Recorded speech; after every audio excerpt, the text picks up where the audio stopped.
पिछली बार मैंने अपना नया ट्रक खरीद लिया था और अल्ताफ भाई की वजह से मुझे काफी सारे नए नए ऑर्डर्स आने लग गए थे। मेरा ये बिजनेस तो बहुत बढ़िया चलने लग गया था, पर मेरा गद्दार दोस्त ये नहीं चाहता था कि मैं इस धंधे के अंदर आऊँ। तो अब इस ट्रक वाले जॉब का मेरा दूसरा दिन था और सुबह सुबह मुझे 2 डिलीवरी के ऑर्डर्स आ गए थे, तो मैं अपने ट्रक में बैठ के डिलीवरी के लिए निकल पड़ता हूँ। लेकिन सबसे इम्पोर्टेंट मेरे लिए पहली वाली डिलीवरी थी, क्योंकि अगर इस डिलीवरी को मैं कंप्लीट कर लेता हूँ तो मुझे 60,000 रूपए मिलेंगे। 2.5 घंटे तक ड्राइव करने के बाद मैं माउंट जलियाड के नीचे वाली साइड में पहुंच जाता हूँ, जहाँ पर अक्सर टूरिस्ट ट्रैवल करते रहते हैं। और यही वो साइड थी जहाँ से मुझे आज सामान पिकअप करना था। थोड़ा और ऊपर ड्राइव करने के बाद मैं फाइनली साइड के ऊपर पहुंच जाता हूँ और वहाँ पे पहुंचते ही मैं अपने ट्रक को पार्क कर देता हूँ। साइड काफी ज्यादा दमदार लग रही थी और मुझे वहाँ पे काफी सामान दिखाई दे रहा था। फिर मैं ट्रक से उतर जाता हूँ, मैं बांडे भाई को ढूंढने लगता हूँ। बांडे भाई इस जगह के मालिक थे और थोड़ी देर चलने के बाद मुझे बांडे भाई दिखाई देते थे। ओ भाई ओ बाबू, इधर इधर इधर। ये देख के मैं समझ गया था कि यही बांडिया भाई है, तो मैं चलते चलते इनके पास चली जाता हूँ। फिर मुझे ये बोलने लगते हैं, बाबू अल्ताफ का आदमी है तू? अरे आपने मुझे क्या समझ रखा है? मैं अल्ताफ का आदमी नहीं हूँ। हाँ मतलब अल्ताफ ने भेजा ना तुझे इधर? हाँ ये बात तो है, अल्ताफ भाई ने मुझे यहाँ पे काम करने के लिए भेजा है। ये सब होने के बाद मैं उनसे पूछता हूँ कि आज का काम क्या है, तो बांडा भाई बोलते हैं कि मेरे पीछे और वहाँ से चलने लगते हैं, तो मैं भी उनके पीछे पीछे चल देता हूँ। और फिर बांडा भाई मुझे गोडाउन की तरफ लेके आते हैं, जहाँ पे काफी सारा सामान रखा हुआ था।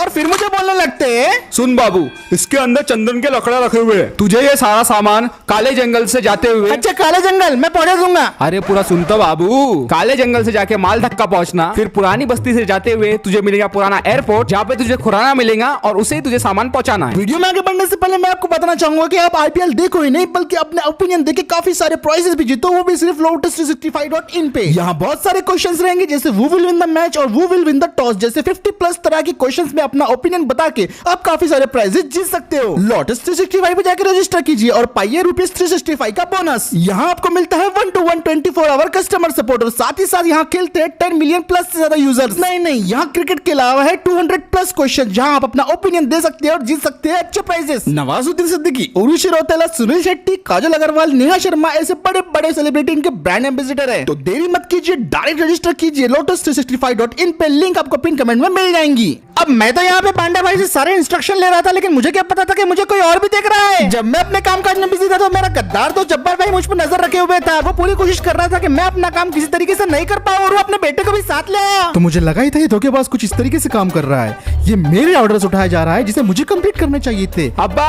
हम यहाँ पे क्यों आए हैं? यहाँ पे मुझे बहुत धूप लग रही है। वो काफी देर से मुझ पर नजर रखा हुआ था, जब उसको लगा कि मैं बांडा भाई के साथ बात करने में बिजी हूँ तो उसने अपना शातिर दिमाग चलाना शुरू कर दिया। चलो इसे सबक सिखाते हैं।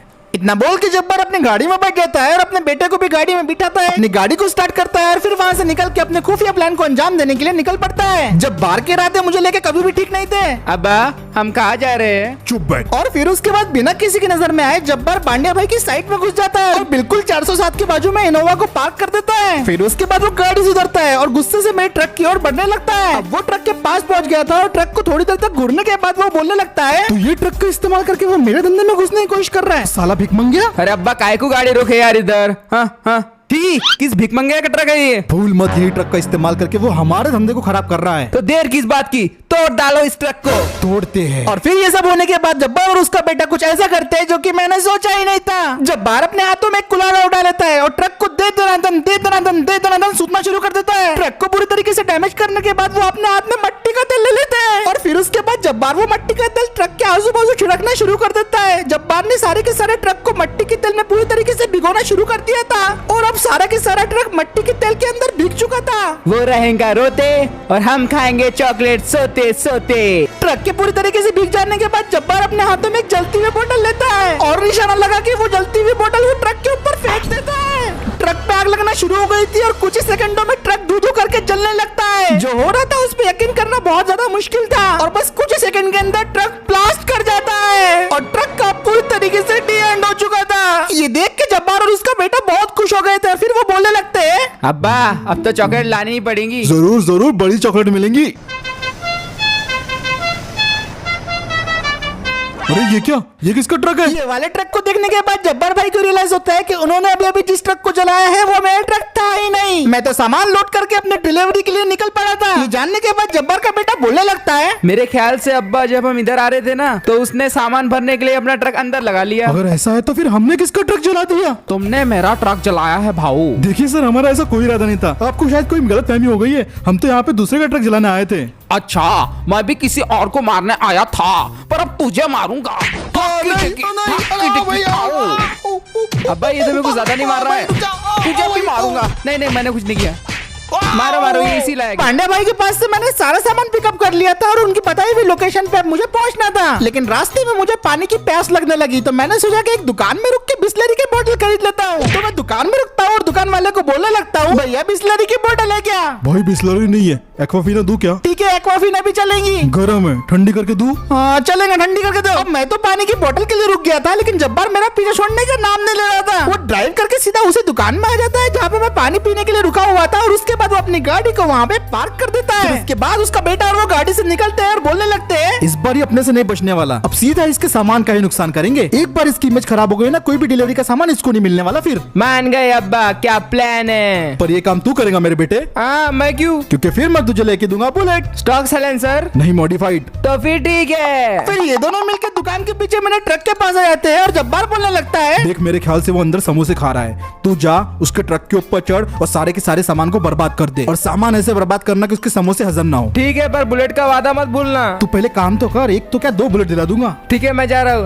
अरे भाई बोतल ठंडा होने में और कितना टाइम लगेगा? अरे सर बस 5 मिनट और रुक जाओ। यहाँ मुझे पानी की बोतल नहीं मिल रही थी, लेकिन ये जब्बार का बेटा बाहर मेरे ट्रक के अंदर चढ़ जाता है और उसके बाद सामान के पास जाके बोलने लगता है, सब कुछ बर्बाद कर दे। हाँ अब्बा, उस बुलेट के लिए तो मैं कुछ भी करूँगा।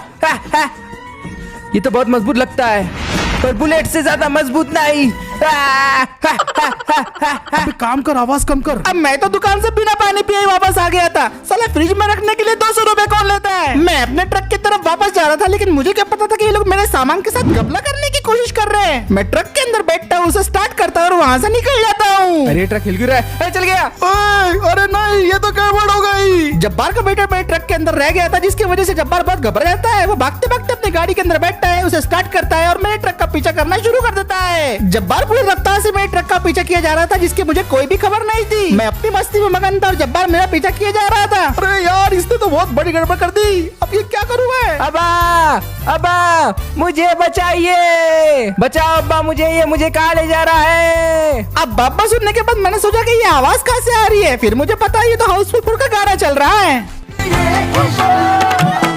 अब जब्बार मेरे ट्रक का पीछे किया जा रहा था, लेकिन उसके पास कोई तरीका नहीं था जिसके जरिए वो अपने बेटे को मेरे ट्रक से नीचे उतार सके। जब्बार मेरे ट्रक के ज्यादा करीब भी नहीं आ सकता था, वरना मुझे शक हो जाता कि ये जब्बार मेरे पीछा क्यों कर रहा है। वो बड़ी चालाकी से छुपते छुपाते 1.5 किलोमीटर तक मेरा पीछा करते रहता है। अब्बा बचाओ मुझे, सामान के साथ मुझे भी डिलीवर कर दिया, कुछ तो करो। अब क्योंकि जब्बार को कोई रास्ता नजर नहीं आ रहा था, तो जब्बार अपने बेटे को बोलता है, ट्रक से गाड़ी के ऊपर कूद जा। नहीं कभी नहीं, मैं इसे ट्रक रोकने के लिए बोलता हूँ। पर जब्बार इस बात के लिए राजी नहीं हो रहा था, क्योंकि ऐसा होने पे मुझे उसके सारे प्लान के बारे में पता चल जाता। जब्बार अब अपने बेटे को नीचे उतारने का कोई और तरीका ढूंढ ही रहा होता है, तो इतने में मुझे दिखाई देता है कि सामने एक बड़ा सा पुलिया आ रहा है। इस पुलिया के बाद टोल नाका आने वाला था, और जब्बार का बेटा अगर ट्रक में ही रहता तो गड़बड़ हो जाती। अब मेरा ट्रक पुलिया में एंटर कर जाता है और साथ ही साथ जब्बार की इनोवा भी। जब्बार के बेटे के दिमाग में वो बात आती है जो किसी ने सोची भी नहीं थी, और फिर वो बोलने लगता है, मुझे माफ करना अब्बा।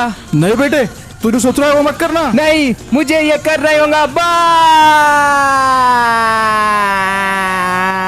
जब्बार के बेटे ने ट्रक से छलांग लगा दी थी और वो सीधा पुलिया से नीचे गिर गया था। ये देखते हुए जब्बार फौरन अपनी गाड़ी को घुमाता है और बहुत ही तेज रफ्तार से गाड़ी को रॉन्ग साइड में भगाना शुरू कर देता है। उसे अपने बेटे की बहुत ही ज्यादा फिक्र हो रही थी। फिर वो रोड से उतर के पुलिया के नीचे आ जाता है और अपने बेटे को पागलों के जैसा ढूंढना शुरू कर देता है, लेकिन उसके बेटे का कहीं भी नामो निशान नहीं था। वो फाइनली नदी के पास पहुंचता है, अपनी गाड़ी से उतरता है और अपने बेटे को ढूंढना शुरू कर देता है। और इतने में फाइनली मैं काले जंगल के अंदर एंट्री कर जाता हूँ। ये काला जंगल काफी ज्यादा सुनसान रहता है, यहाँ पे जानवरों के अलावा कोई भी नहीं दिखाई देता। ऊंचे ऊंचे पहाड़ों के नजारे देख के मुझे काफी ज्यादा मजा आ रहा था और मैं अच्छे तरीके से ऑफ रोडिंग को भी एंजॉय कर रहा था। उबड़ खाबड़ रास्तों पे मुझे इसकी पावर थोड़ी कम लगी, जिससे मैंने सोचा कि इस ट्रक को मुझे थोड़ा अपग्रेड भी करना चाहिए। लेकिन ऊंची से ऊंची चढ़ान को मेरे इस ट्रक ने आराम से पार कर लिया था और फाइनली ये सारे चढ़ानों को पार करने के बाद मैं मौत की घाटियों की तरफ पहुंच गया और ये सारी की सारी घाटियां मेरे ट्रक ने आराम से पार कर ली। लगभग 1.5 घंटा मुझे इन घाटियों को पार करने में लगा और भाई यहाँ पे आगे कुआं और पीछे खाई वाली सिचुएशन थी, पर मैं इस बात का शुक्रगुजार था कि मेरे ट्रक ने मुझे धोखा नहीं दिया और मैं इस सारी की सारी मुसीबतों को पार करते हुए फाइनली पहुंच गया था पुरानी बस्ती की तरफ। और यहाँ पे मुझे दिख गया था पुराना एयरपोर्ट और जिसके हिसाब से खुराना भी यहीं पे कहीं होने वाला था। फिर मैंने खुराना की दुकान के सामने अपना ट्रक रोक दिया और बोलने लगा,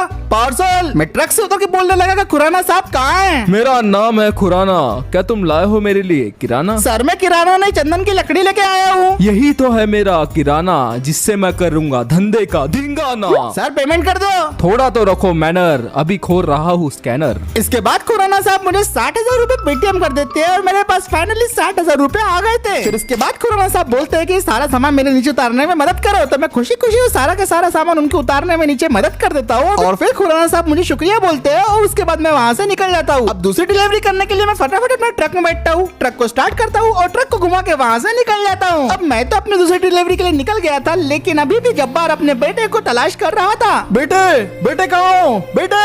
अरे मेरा बच्चा कहाँ चले गया? अब्बा मैं मर गया, मुझे बुलेट चाहिए। अरे इसकी आवाज कैसे आई? अरे बेटे जब्बार को फाइनली अपना बेटा मिल जाता है जो नदी के एकदम किनारे पे खड़ा हुआ था और फिर जब्बार का बेटा बोलने लगता है, सॉरी अब्बा मैं कूद गया और कोई चारा नहीं था। शुक्र है बेटे तू जिंदा है, पर आइंदा से ऐसा कोई काम मत करना। हाँ पर आप भी ऐसा कोई काम मत करना, ऐसे खतरनाक काम मैं आपको नहीं करने दूंगा। तू सही है बेटा, मैं ये काम नहीं करूंगा। अब ये काम हम एक्सपर्ट्स के हाथों में छोड़ देंगे और मैं जानता हूँ कि ऐसे कामों को अच्छे से कौन संभाल सकता है। हेलो, सफर सफारी बोल रहा है। बोला। तो इसी के साथ आज का ये वीडियो यही खत्म करते हैं। वीडियो पसंद आया तो लाइक शेयर सब्सक्राइब जरूर कर देना और मैं मिलता हूँ आपसे अगले वीडियो में।